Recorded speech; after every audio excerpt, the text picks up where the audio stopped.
À l'école, ça se passait plutôt bien. Au collège, ça se passait plutôt bien au niveau des notes. J'étais un peu dissipé, mais c'était un peu de l'excitation.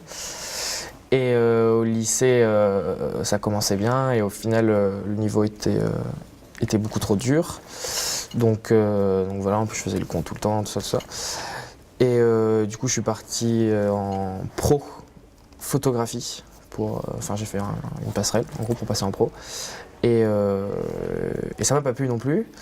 Et je suis revenu en général, donc en seconde générale, et ça s'est bien passé. Enfin, maintenant, ça se passe très bien.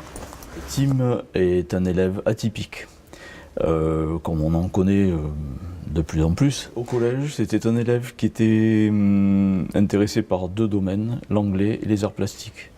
Et tous les autres domaines ne l'intéressaient pas du tout. Il s'y ennuyait et il trouvait tous les moyens pour passer du temps à l'infirmerie parce qu'il ne supportait plus le carcan de l'école. C'était un gamin qui était un peu, comment dire, entre guillemets, toujours à la limite de ce qu'on peut faire ou pas dans un cours face à un adulte. J'étais vraiment présent mentalement qu'en arts plastiques parce que c'est ma passion tout simplement et que c'était le seul cours où je pouvais un peu, je sais pas, être un peu plus libre, quoi. Je l'ai eu en seconde dans l'option art plastique. C'est une option dans laquelle il s'épanouissait complètement. Il m'avait quand même une certaine touche en peinture. Il avait quand même un certain talent qui rapidement a pu se développer en seconde. Il était carrément hors norme, on va dire, par rapport aux autres élèves de seconde. C'était déjà une pratique très personnelle et très assurée. Puis depuis le collège que les profs d'art plastique ou de musique se rendent en conseil de classe et puis n'ont pas du tout la même vision des autres profs en fait. Je sais pas, ils me voient différemment, quoi. Je m'ennuie pas en fait, tout simplement. Je sais pas si vraiment si les autres profs s'en rendaient compte, parce qu'au final, les profs, ça nous voit dans leurs cours, mais après, ils ne nous connaissent pas d'ailleurs, de ce qu'on fait ailleurs, ils savent pas qu'on a une vie aussi, à part les maths ou le français. Certains, si, le savaient, et du coup m'encourageaient là-dedans en me disant, il y a ça, mais justement, il faut à côté aussi que ça marche. Mais je pense que certains s'y intéressent pas trop, et c'est un peu dommage des fois.